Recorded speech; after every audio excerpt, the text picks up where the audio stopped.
Welcome. I'm Kim Quillen, president of Cebu, and it's my pleasure to kick off our spring virtual conference. We have an exciting lineup of guest speakers and skills sessions scheduled throughout this afternoon and tomorrow. Thank you to our sponsors, exhibitors, and to the Conference Planning Committee for making this program possible. Later this afternoon, we're going to be hearing from Charles Evans, president of the Federal Reserve Bank of Chicago, as well as Labor Secretary Martin Walsh. We're going to kick things off right now with a fascinating conversation with Reddit CEO and co-founder Steve Huffman. We are so glad to have Steve with us today. Should be a really interesting discussion. Steve is going to be interviewed by Julia Boorstin, senior media and entertainment correspondent at CNBC. And with that, I will go ahead and hand things off to Julia. Julia? Thank you so much. It's a thrill to get to be here today for this virtual conference and to get to interview Steve. I've had the opportunity to interview Steve and learn a lot about Reddit and report on Reddit over many years that I've been at CNBC. And I think it's fascinating to understand how much this company has evolved over the years and also the powerful role it's playing today. So Steve, thanks for talking to us today. I think I should start out to ask you, for those in the audience here who are not avid Redditors and who are not on your message boards, explain not just how Reddit works, but what the business model is. Sure. So good morning, Julia. Hi, everybody. Thanks for having me today. So Reddit it's complex. And so I'll do my best to explain it in a few seconds, but I could take 20 minutes on this question. Reddit really at its core is a network of communities. But describing Reddit like a network of communities is like describing the internet as a network of computers. It is both technically true, but I think it kind of misses some of the richer meaning. And so Reddit has communities for anything and everything, stuff that you'd recognize, news, sports, politics, stuff that you probably wouldn't around internet culture. And then we have a lot of communities for support that might not have representation online elsewhere, for people, going through relationship challenges or dealing with drug and alcohol addiction, things like that. Our business model today is mostly ads, and that business is growing very well. But we're also investing in parallel business models that we hope grow alongside ads. And so we call this direct to consumer. And this is the family of products like subscriptions and avatars and other fun things that kind of more deeply integrate into Reddit. But right now, all of your revenue is from advertising, right? Right now, the majority is from advertising, yes. Okay, and so you're charging subscriptions, or give us just a window into what these other models are. Yeah, so there's Reddit Premium, which brings in extra features. There are Snoovatars. So Snoo is our mascot. It's the alien that's on our website. Snoovatars allows people to have their own custom avatar and dress it up in whatever fashionable things they like. We've got power-ups, which allow users to subscribe to communities and make those communities better. So there's a whole variety of things that users can spend money on Reddit. Well, and then people might be familiar with Snoo from your Super Bowl ad, your avatar from the Super Bowl ad. And I feel like I don't want to waste too much time talking about the big picture of stuff before we dive into how most people here probably think about Reddit, which is playing this massive role in the GameStop trading saga and this massive role in sort of gathering people together to talk about stocks, to talk about trading. But before we talk specifically about that, I think there's something key about the way conversations on Reddit work that I came to understand as a reporter focusing on this, that I want you to explain. This idea that people can vote on comments. They basically give a thumbs up or a thumbs down, and that really influences what is seen on Reddit. Walk us through that. That's right. So every piece of content on Reddit, every post, and then every comment on every post has both up and down arrows. And that allows members of each community to vote up or down on a particular piece of content. And the positive affirmation, the heart, the like, the retweet, whatever you see elsewhere on the internet, along with our upvote, is really common. But where Reddit stands apart is in two dimensions. One is the existence of the negative affirmation, the downvote. And this allows communities to reject content or behaviors that doesn't belong in their community. And I think this is a really important dynamic because it's how communities both create and enforce their culture and set boundaries, because communities don't exist without boundaries, without a sense of what belongs and what doesn't. And the other important distinction is what I was just touching on, which is the existence of communities at all. So these likes and upvotes and downvotes happen within the context of a community, a cohesive group of people. And so the conversations on Reddit that exist within the comments will have a tone. You'll see the culture come through, and it's different in different parts of Reddit. And I think that's one of the things that makes Reddit unique. Yeah.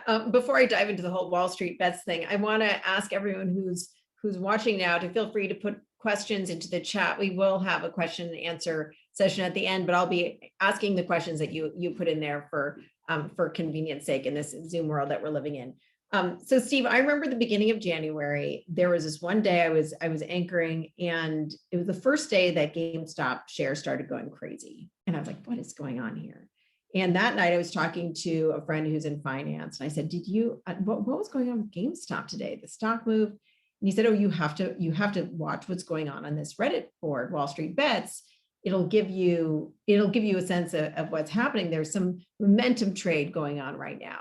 And that, of course, was the first day of this crazy momentum trade driven by the conversation on Wall Street Bets that wasn't just about GameStop, but also other stocks like AMC. And it became this cultural phenomenon that I think drove a conversation about Reddit in a way that I at least hadn't seen before. Tell me what you saw in that Wall Street Bets phenomenon.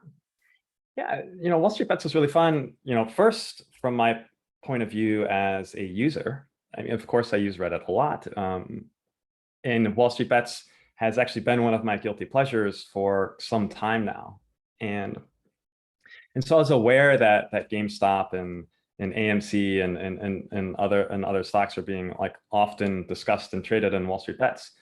And so I didn't actually realize, probably around the same time you did, that it was metastasizing beyond the confines of Reddit. But Wall Street Bets is a community that specializes in kind of high risk, high reward trades. So they do a lot of option trading. It's not like investing or personal finance like other more conservative communities on Reddit. And so the community had been discussing actually for quite some time how heavily shorted GameStop was, and had discussed applying pressure in the other direction, which they did. And of course, the momentum built upon itself. And I think as the spotlight turned towards Reddit and towards that community really leaned in. And so we saw this kind of very quick escalation of people taking long positions or buying lots of calls on GameStop. And that drove because of the short pressure, really drove the price up quite quickly. It was fascinating from a sort of CNBC Business News perspective to watch this cycle take place. And I wanted to ask you about the way the voting worked at the beginning to set the stage for this, because what I thought was interesting is because there was so much attention on these conversations that actually landed these Wall Street Bets boards on the homepage of Reddit. So if you came to Reddit for something else, weren't you more likely? I mean, you had people who were not interested in Wall Street Bets previously, all of a sudden exposed to this message board. And there was actually some controversy over whether it was sort of almost safe for people to be getting sucked into this world without understanding that these are speculative trades and not long-term investments. Well, that's one of the dynamics of Reddit, which is our front page is more or less what's the most popular on Reddit. And at different times, it'll be different communities. So during that, let's call it a couple of days or a week, GameStop was the fastest growing community on Reddit and dominated our front page. But it's not the fact that our front page evolves like that is hardly a new thing, right? During the election, it'll be politics. During, about a year ago, it was coronavirus. And so that's one of the things that I think is kind of is fun about Reddit, which is the serendipity of what you're going to find, and Reddit being serving as kind of living documentation of the zeitgeist at any moment. It was certainly a documentation of the zeitgeist, but there was also real concern that people might be investing money without, on the advice of these Reddit boards that were saying, hold on to this forever, it can only go up, it can't go down. There was concern that people might be not having sort of full transparency about what these boards were really about. And how Well, do you, and how, yeah. I actually think the transparency on Reddit is much higher than you would find anywhere else. Whether that advice is good or bad, it turned out to have actually probably been, by and large, good financially. It's very easy to turn on the TV and find, good or bad stock advice. And in this case, it was probably mostly bad. And so the thing is, in America, people talk about stocks. They talk about stocks online and offline and on TV and in magazines. It's practically an American pastime. And so every trade has two sides. So I would say, shooting from the hip here, about 50% of the advice that one might get is good and the other 50% is bad. I'm sure that's true, but what's interesting, I say this as a reporter at CNBC, is, I'm not allowed to own individual stocks. I don't recommend stocks. When Jim Cramer does recommend stocks, there are all these disclosures and all these warnings. And these Wall Street Bets boards are working in a sort of fully open, no disclosure world. And I'm wondering, for you as the CEO of a platform, at a time when there's concern about, Section 230 changing your liability, how do you think about what kinds of warnings or disclosures need to exist, or whether you have full confidence in the community to police itself?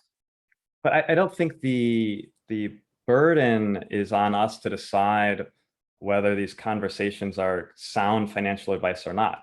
Certainly nobody goes to a community called Wall Street Bets, looking to save for retirement.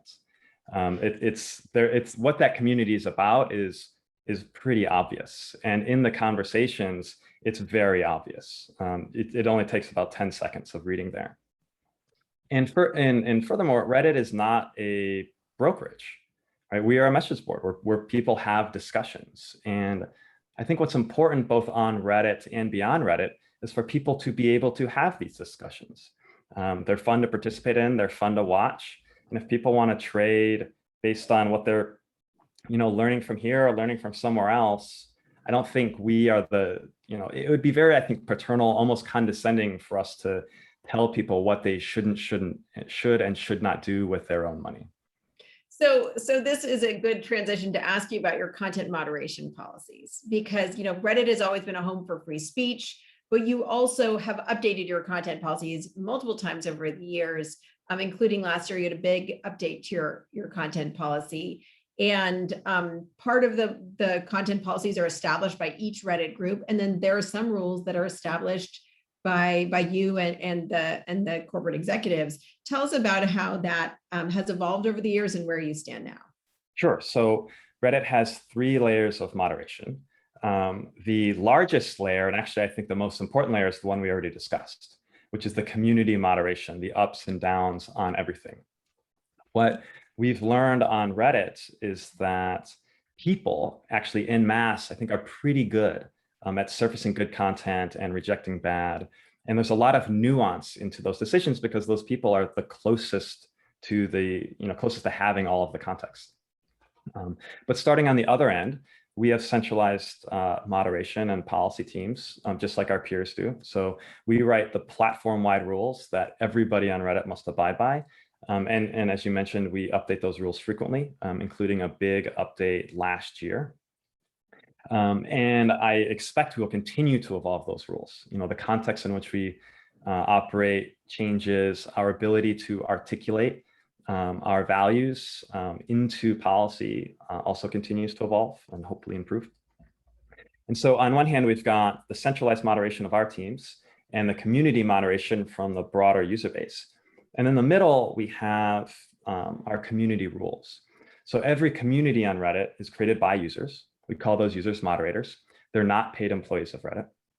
And those users create the communities, they create the names, and ultimately they are the shepherds of the culture of those communities. And they create rules for their communities. So every community on Reddit has its own rules that can be as strict as they like, as long as they're not in conflict with our platform-wide rules. And one thing I think is worth highlighting is far and away the most common rule on Reddit is some form of be civil, like be nice, be respectful, no hate allowed, those sorts of things. And that's coming from our community. And actually, one of the things I've learned about people through Reddit that I'm the most thankful for is that people will do the right thing without, me having to define what the right thing is, largely on their own. I think that's the incredible thing about people. And I think that's one of the incredible things about Reddit is it reveals that. So when a community says, be civil, it's much more powerful than if we at Reddit Inc. told people, to be civil or be nice. Like, what would that even mean? It's very different. Think of the difference between if your parents told you to be nice versus your friends told you to be nice. One, you'd probably go the other way, and the other, you'd be like, okay, there must be something behind it.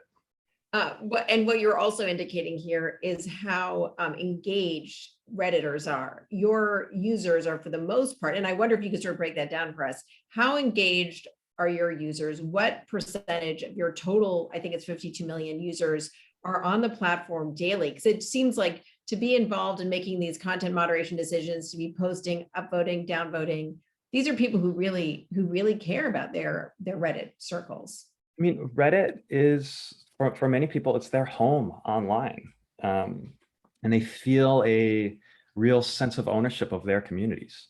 I mean, they are their communities. They created it.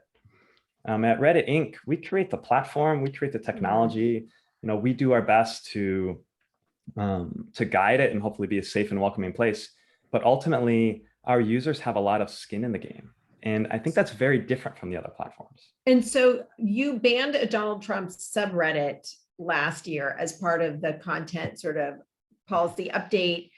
There were no official accounts, but you didn't have to deplatform Donald Trump because you were banning the subreddit about him. But this is obviously top of mind now because we had the Facebook Oversight Board supporting the decision to continue the company's decision to ban Donald Trump from Facebook, from being able to post on Facebook for the time being, at least.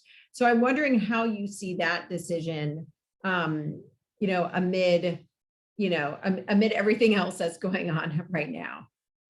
Sure. So we try at Reddit to always, whether it's fashionable or not, or in the national conversation or not, to make decisions, based from our own first principles. And so we're always trying to do our own thinking there because it is, I think there's always a temptation and pressure to, get caught up with what's going on in the world. And so indeed, for better or for worse. And so indeed, we had a community called The Donald, which was a large community dedicated to the president. We banned it last year. At that point, though, it was basically dormant. It was already dead because of a series of sanctions we had placed on that community in the years leading up to last year. And so by and large, our most difficult decisions at Reddit are whether or not to ban a whole community. And when we're making those decisions, we're looking at the ethos of that community, right? Is this community working in service of our mission at Reddit, which is to create community and belonging? Or does it exist to, antagonize the rest of Reddit or to make Reddit less, safe for everybody else? And so that community had been a challenge for us, I admit, hence the sanctions. We had problems with them with harassing and bullying, glorifying violence at one point. And so all of these things ultimately added up to that community's removal. And that raises the question of what do you think about Section 230 reform? There's been a lot of question about whether Section 230 should be reformed to hold platforms such as Reddit, as well as Facebook and Twitter, liable for the content that's shared on their platforms. And I have to ask that in the context as well as this concern that, the riot on the Capitol, there may have been conversations on Reddit that of people planning, that the riot, et cetera. There's so many different factors at play here, but I guess with all of these questions in mind, with your reliance on moderators within communities to do a lot of the policing themselves, how does all this change if Section 230 is reformed? Well, let's start out with January 6th. we have no evidence, and you all can look for yourselves. Reddit is a completely open platform of any planning of that event on Reddit. That happened on the other platforms. And that sort of inciting or glorifying of violence is something we take very seriously. I think we've done a very good job over the years of making sure that doesn't happen on Reddit. So, but you can all go look for yourselves. Now, Section 230, actually, I'll put a little context here. At Reddit, one of our internal values is to evolve. I think we should always be evolving as people and as a business. And so we should always be, relitigating our own policies and as I said before, our ability to articulate them, because there's always something to learn. And indeed there is, and we've learned a lot over the years. And so I'm not against, I think, reviewing and revisiting some of these laws. However, the motivation from the government to change Section 230 is all over the place. On one side, you've got the Democrats who want to change 230 because the platforms aren't censoring the way that they would like. And on the other hand, you've got Republicans who want to change 230 because the platforms are censoring too much. They have almost completely opposite motivations. And in many cases, it just feels like revenge. And so if the lawmakers have, I think, a consistent articulation, and I've not seen it yet. I've read all of their proposals of what problem they're trying to solve and how their proposal is going to solve it. I think we'd be happy to take a look, and if it made sense, we'd support it. But I haven't seen it yet, to be honest. Well, and I think 230 provides a really important protection for platforms to create a space for authentic conversations that would not exist without it. You are right in that Section 230, the push for Section 230 reform is bipartisan and also incredibly inconsistent. And it is because of that I think it'll be a while before we actually see the reform, because everyone on both sides of the aisle, there's a lot of agreement that the reform should happen. There's just not agreement in which direction or how or what that would look like. So you probably don't have to worry about anything practical happening for a bit of time there. But it is an interesting time to be in the crosshairs of regulators, certainly from a content perspective. As you're looking at all these issues, you've had a lot of growth of users over the past year. I'm wondering how much of that you attribute to COVID, people being at home and playing around on the internet while they're maybe working from home. How much of that is the boost that you've gotten from awareness around this Wall Street bets phenomenon, and where you see that user growth going in the next coming months as people perhaps get out of their house more and more? Those are great questions. And if I'm giving you my 100% honest answer, we definitely saw a boost because of COVID. We definitely saw a boost because of GameStop. And I expect things will change when people, when the world starts to reopen. However, we also see on Reddit, we do see seasonal boosts and event-driven boosts all the time. And so seeing the Corona boost was, not that much different from, for example, the back-to-school boost that we see every year. And there's always something like GameStop. I mean, GameStop was a big one, but there's always something going on in the world. So, in terms of growth, we've been growing consistently for almost 16 years now. And we'll always kind of roll with the punches as the world ebbs and flows. I'm a little more optimistic about the world reopening not having a huge impact on Reddit, because when people go back, they're going back to work, they're going back to school. And when people are bored at work or bored at school, they come to Reddit. And so in that regard, I think we're acyclical, but we'll see. I mean, ask me in 6 months and I'll tell you how it's gone. I don't know how granularly you can track your users, but it'd be really interesting to see the new users you got right around the GameStop phenomenon. If you could track and see how engaged they are 6 months from now, that'd be really interesting. It actually will be really interesting. We can already see that cohort is actually a highly engaged group. And my hypothesis for why that is because they came to Reddit with a purpose, and that purpose was met. Because Reddit is such a broad place. And I think one of the challenges we face is, even though I can say with complete confidence, everybody has a home on Reddit. Certainly if you're an English-speaking American, you have a home on Reddit. Finding that home can be challenging. But your home is very likely not actually on our front page. But for a couple of weeks there, for a lot of new users, it actually was. And so that actually probably worked to all of our benefit. And I know you've made, in addition to updating the content moderation policy, we've talked in the past about how you updated the platform to make it easier to navigate. I'm curious if you could tell us a little bit about your international growth plans. I know you've been working on the English language internationalization over the past year, but where do you see international growth? So Reddit's mission is to bring community and belonging to everybody in the world. So the last clause of that statement, everybody in the world, that's the goal. I think community is a very is a basic, it's a fundamental human need, and therefore I think everybody online can benefit from the community that they might find on Reddit. But we have to grow our way there. And so over the last year, we've expanded into the UK, both on the product and business side of the companies. We just opened an office, announced an office in Canada. And so that's getting a little further from the US. We'll start to push into Western Europe. Now we have users in all of these places, but really a first-class effort from us is what we're talking about. So we'll move into Western Europe and from there beyond. But the goal is everyone in the world. You've raised some big rounds recently. You hired a CFO who took Twitter public, raising lots of speculation that you're preparing for an IPO. What are your plans? Sure. So yeah, we brought on Drew Valero. He took a Snap public. I'm sorry, Snap public. Sorry, Snap. And he's been great. So yeah, obviously we're preparing to go out, but hiring the CFO is an important step along that journey. But there are a lot of steps yet. So we don't have a timeline to share because we don't know the exact timeline yet ourselves. But we're working towards that goal. And do you think that as you go public, you'll be primarily an advertising driven model, or do you see truly diversifying your revenue streams? We will diversify over the long term, but by the time we go out, we will still be primarily ads. Yes.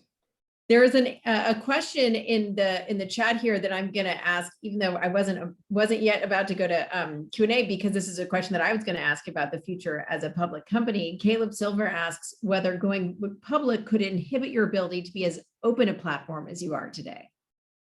I hope not. In fact, I am naively excited about going public, and I think it's maybe not a view often held. But we were talking before about the ownership our users feel over their communities. I would like that ownership to be mirrored in actual ownership. And being public does come with requirements, and those requirements are around openness and transparency. And so I think all businesses generally benefit from being held to a high standard there.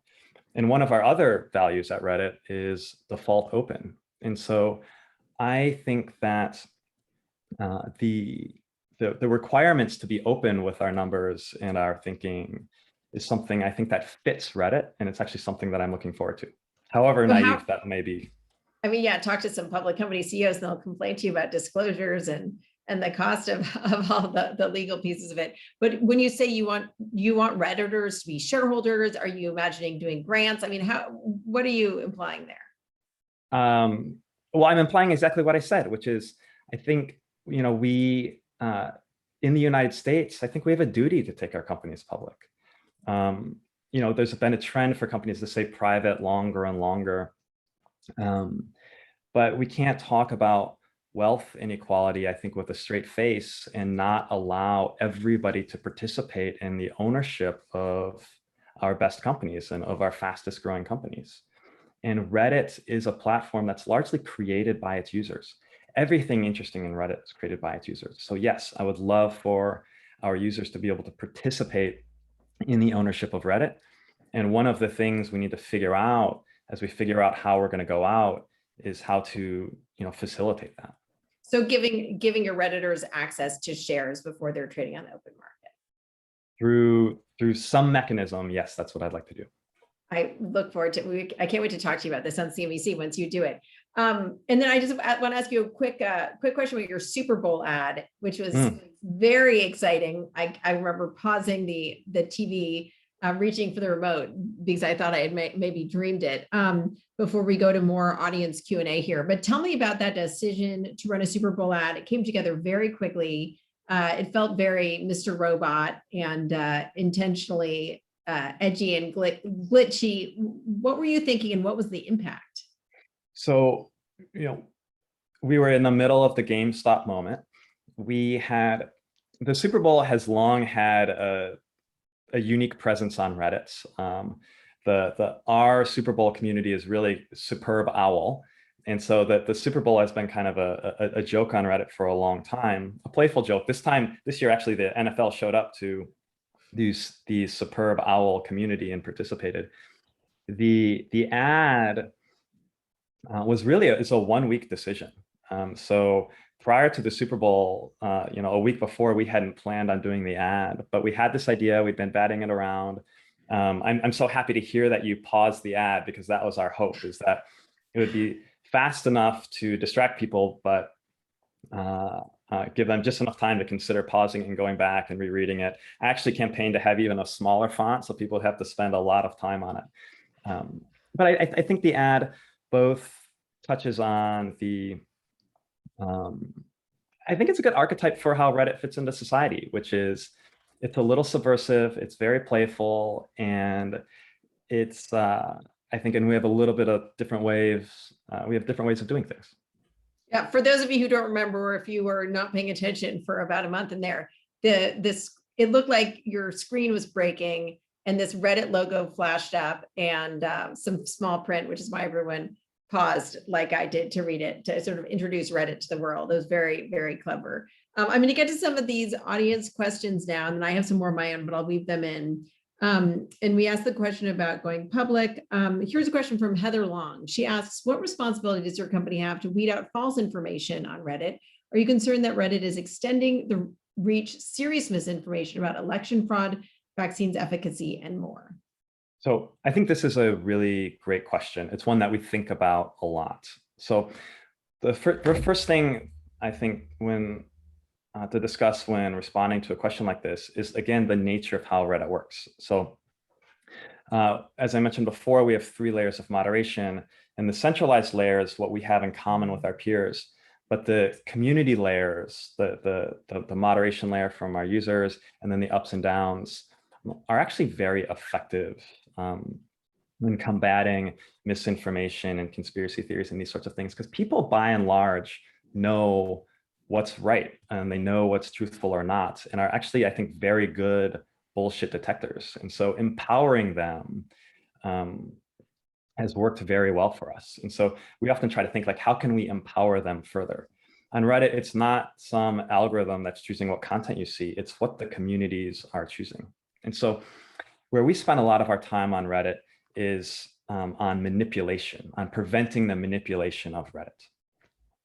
And because of the community-driven nature of Reddit, it's hard to abuse Reddit without standing out, because you need a lot of accounts working together to do something. And that sort of behavior, that sort of inauthentic behavior, tends to stand out. So when we're fighting misinformation and these other kind of bad behaviors and bad actors, that's where we start, and that's been by and large pretty effective. So our communities kind of trusting their gut, and then we preventing the manipulation of Reddit system combined, I think, has yielded better results than just about any other platform online, addressing this sort of challenge. Facebook and Twitter have both made a big push to elevate, and YouTube as well, to elevate authoritative news sources. So you can't open up Instagram these days without getting directed to the CDC website about vaccines. How important do you see that approach in your addressing these issues of misinformation or manipulation? I don't like that approach at all, to be honest. I don't think we should be the deciders of which news sources are better or worse. And Corona is a great example. The CDC has been all over the place. Mainstream media has been all over the place on their recommendations over the last year. And I think the community by and large does a much better job at surfacing, I think, helpful information and having discussions around, the efficacy, in this case, of different treatments and this and that. And so I understand the ask, But I think that's an approach that you would have to take if you had only centralized moderation. And I don't think that's a good long-term approach. But so I have to push back on this a little bit here. You're saying, yes, there are many things about the handling of the pandemic that have been confused and controversial, but now, especially around things like getting the people to get vaccinated, and the medical advantages of that. Are you saying that there's no world in which you could ever imagine promoting official information, and you're going to rely, if there was a big vaccine misinformation thing, as there has been in the past with different things like whooping cough, et cetera, can you imagine ever saying we're going to make sure people have a link to what the official word on this is? So we've seen this come up from time to time. Yeah, we do link to official sources. We have done that during COVID, and we've done that both during COVID and during the election, linking to official sources to register to vote, official sources of information. What I think is a bad idea is what you're referring to before, which is blessing certain news organizations as better or worse. We don't want to be in the game of ranking news sources. I think our communities actually do a very good job at that on their own already.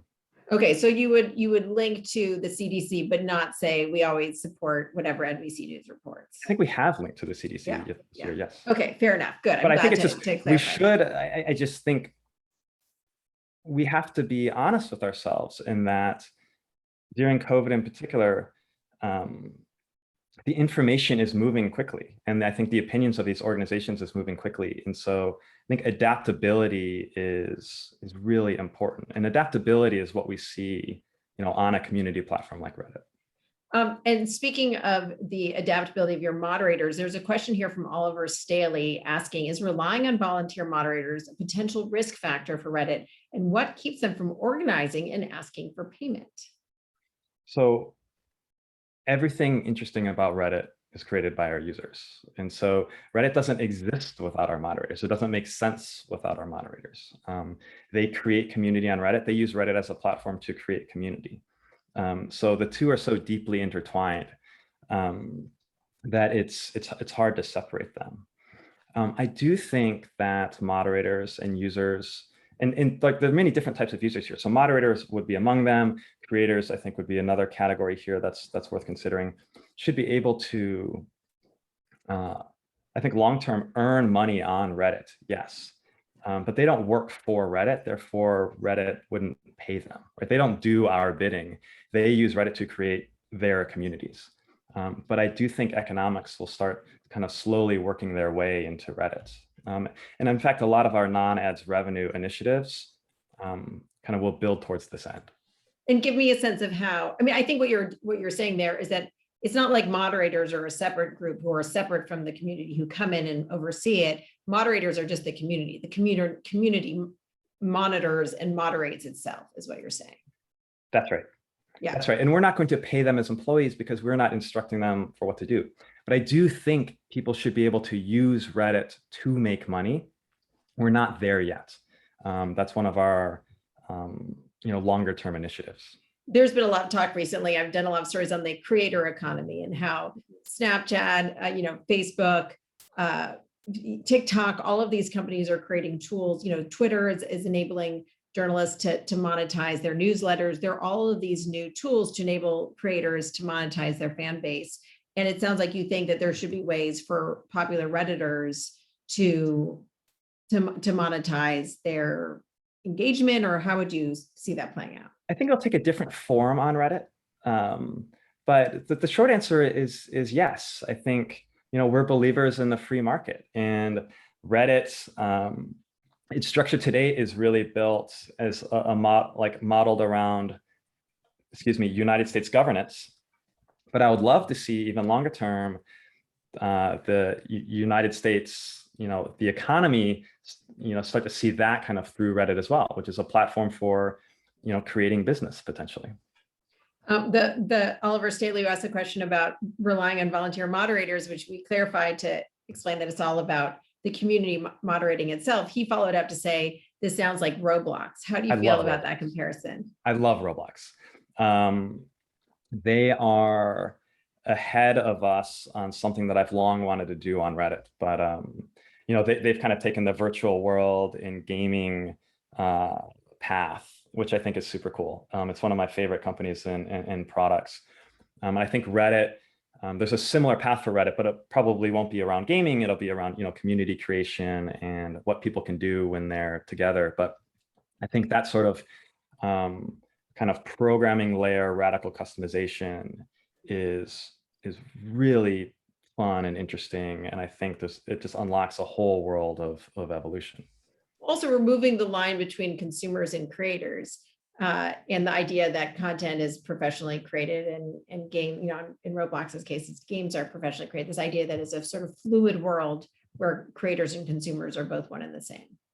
That's right, and professionals and amateurs, right? We grew up, I think, in a world where professionals, create, professionally, right? And it's like super high quality content, and they get paid very handsomely to do so. And so we're seeing the evolution through the kind of influencer market and the creator economy. And then there's platforms like Reddit that have been almost entirely amateurs, kind of coming from the bottom up. And I do think these kind of ecosystems and markets will continue to evolve. And I think that means the economics will continue to evolve as well.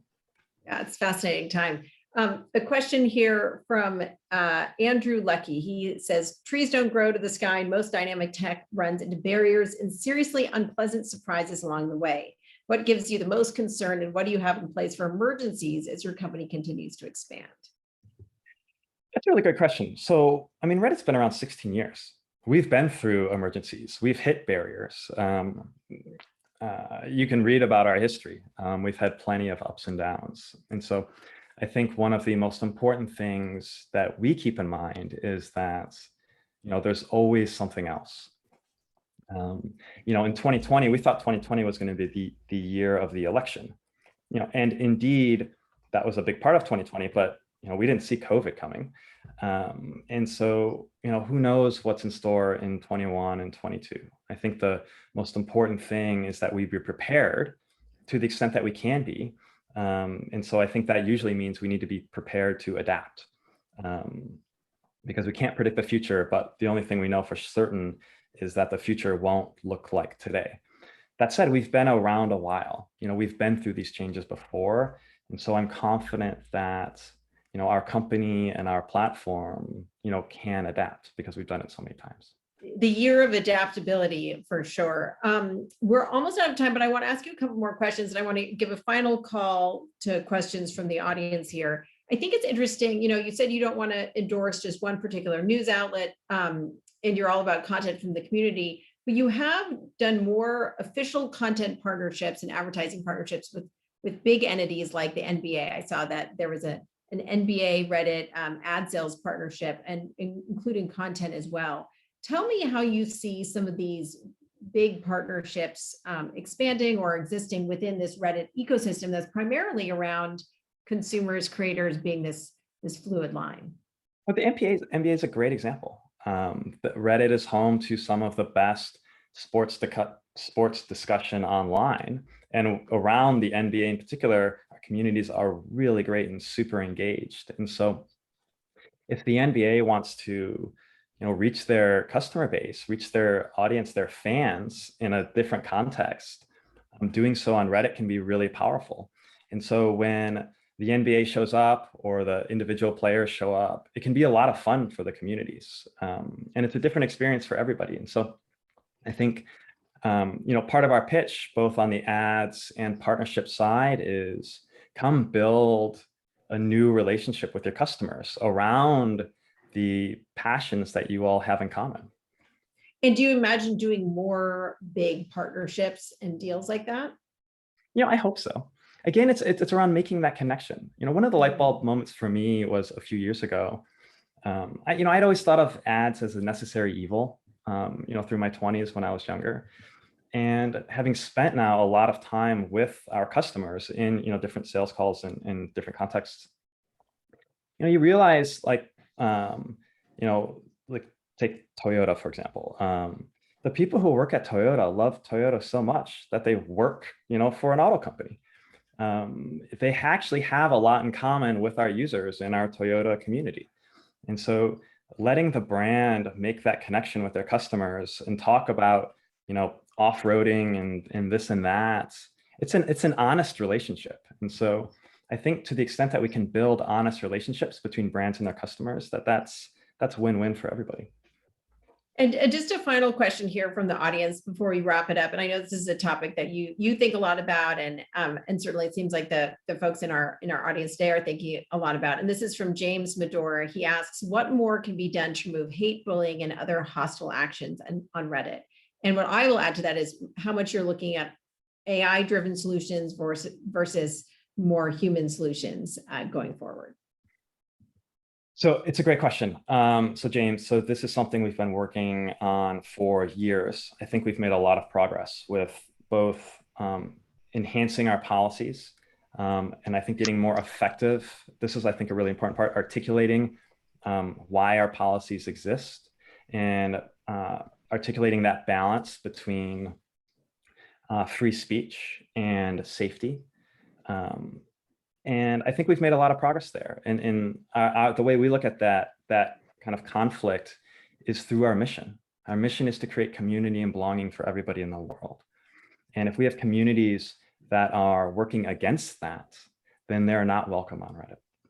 And of course, our policies are only as good as our ability to enforce them. And so both working with our communities and our users and our moderators and using technology like ML on our side, we've been able to make consistent progress, I think, towards that end, but we're never done. Well, it's an exciting time to be running Reddit, I'm sure. So much activity, so much change over the past year. Steve, thanks so much for talking to me today and sharing all of this with our audience. Thanks, Julia. Thank you, everybody. Oliver, Kathleen, I'll send it back over to you.